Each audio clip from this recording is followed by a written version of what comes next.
бала асырап алу қазақ ұғымында әулетіне мұрагер қалдыру үшін ұстанған салт. Бұл рулас ағайындылар арасында жасалған.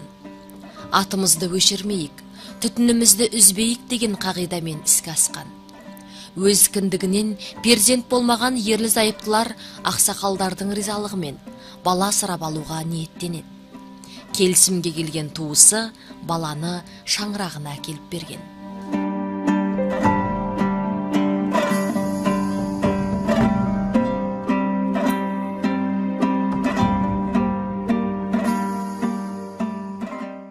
Дәстүр бойынша баланы бауырына баспай тұрып, кең көйлектің жағасынан кіргізіп, етегінен шығарады.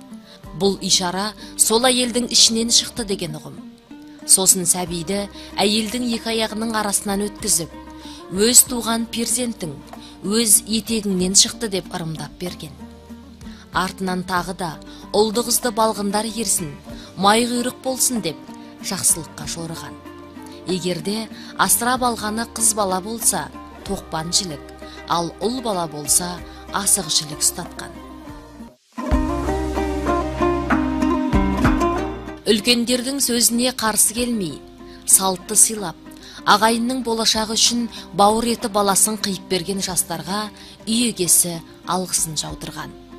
Екі жақ, бала өсіп ер жеткенде айнытып даулауға болмайды деп келіскен.